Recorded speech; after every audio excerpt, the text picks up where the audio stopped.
torcedor vascaíno! Mais um vídeo no ar e desde já conto com a sua ajuda na divulgação.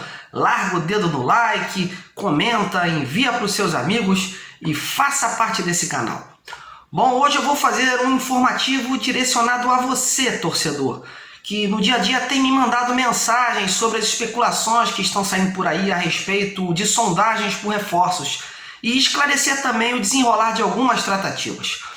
Eu vou responder também sobre possíveis nomes que são levantados por vocês e que poderiam ser úteis ao clube. Mas será que o Vasco tem o mesmo interesse? Inicio esse informativo de hoje esclarecendo algumas especulações que não param de surgir. No Twitter e no Instagram eu recebo diariamente directs perguntando se o jogador A está mesmo negociando, se o jogador B foi oferecido, se o jogador C foi sondado. Bom, e para isso eu estou aqui. Vamos começar com o goleiro Alexander Domingues, do Vélez Sarsfield. Ontem a imprensa equatoriana informou que o Vasco tinha feito uma proposta pelo jogador e aguardava sua resposta. Na mesma hora eu procurei o seu empresário Alberto Moreno para elucidar essa questão. E ele foi bem direto. Palavras do agente, nada formal. Além disso, procurei alguns colegas da Argentina que cobrem o Vélez. E eles me informaram que por lá esse assunto já tinha sido desmentido. Ou seja, não houve nenhuma proposta por esse jogador. O próprio empresário deixou claro que existem sim conversas com o Vélez visando a renovação de seu contrato, que se encerra no final de junho. Outro jogador que alguns perfis sobre o Vasco divulgaram ontem que estaria próximo de um acerto com o clube seria o goleiro Vanderlei do Grêmio. As especulações tomaram força depois que a imprensa gaúcha noticiou que tanto o Vanderlei como o Paulo Vitor teriam sido liberados para negociar com outros clubes e não faziam mais parte dos planos. Hoje eu procurei dois envolvidos diretos nesse assunto, o representante do jogador e o próprio Grêmio. O empresário do atleta, o Carlos Eduardo Guimarães, me informou que não recebeu nenhum comunicado da direção gremista sobre essa situação e o goleiro ainda tem contrato em vigor com o clube gaúcho. Ou seja, não há nenhuma novidade. Em relação ao Grêmio, eu falei com o Carlos Amodeu, o gerente-geral do clube gaúcho, e pelo que me informou, tudo segue normalmente. Segundo ele, os atletas estão de folga até o dia 21 e se apresentam normalmente dia 22. Para encerrar o assunto de especulações, vamos falar do Chico Coreano, que muita gente pergunta. Eu conversei rapidamente esses dias com o agente dele, o Beto Rapa, e o Beto me revelou mais uma vez que a tendência é o Chico jogar por um clube da Série A. Ele não quis me informar quando o jogador iria revelar a sua futura equipe.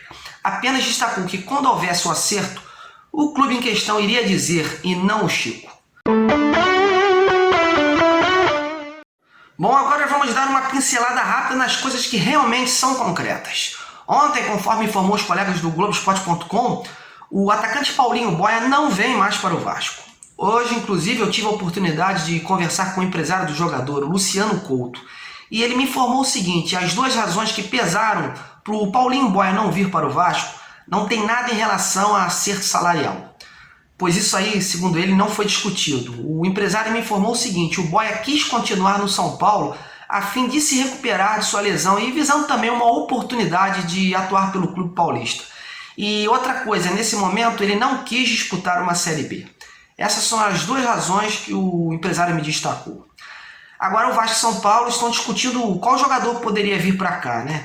Inclusive, hoje pela tarde rolou uma notícia de que o meia Everton Felipe, que esteve no Atlético Goianiense recentemente, seria esse jogador. Mas o empresário dele, o Marineu Barros, com quem eu conversei pela tarde, desconheceu o fato. E ele me declarou o seguinte: até agora não veio nada para mim. Sobre o lateral Rainer, que chegou a ser sondado pelo Vasco, a negociação não avançou. Deu uma esfriada mesmo. Segundo eu pude apurar com seu empresário, André Cury, dias atrás, há muitos clubes interessados no jogador. E cá para nós, né, isso por si só traz uma valorização muito alta ao atleta. E os valores com isso acabam realmente ficando impraticáveis. Em relação ao Morato, a informação que os colegas do Globoesporte.com trouxeram hoje é a correta. Eu confirmei hoje com o empresário do jogador, o Camargo Júnior. Assim, um acerto entre as partes e o negócio está bem próximo de ser fechado. Mas por conta de um incômodo no pubis, o jogador preferiu realizar um tratamento no Bragantino para poder se apresentar em condições ideais ao Vasco.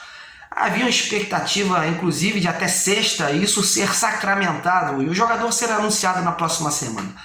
Vamos aguardar, né? Para fechar, eu vou falar de dois nomes de goleiros que muito torcedor me pergunta e que o Vasco poderia apostar. O primeiro seria o Marcelo Carné, do Juventude. Ele foi um dos principais destaques da temporada passada pelo Clube Gaúcho. Com quase 100 partidas, o arqueiro de 30 anos fez parte do acesso da Série C para B e agora novamente conseguiu ajudar de forma efetiva o Juventude com acesso para a Série A. E ele tem contrato até o final do ano. Por via das dúvidas, eu procurei o presidente do Juventude, o senhor Walter Dalzotto Júnior. Ele me informou que por enquanto não recebeu nenhuma procura do Vasco.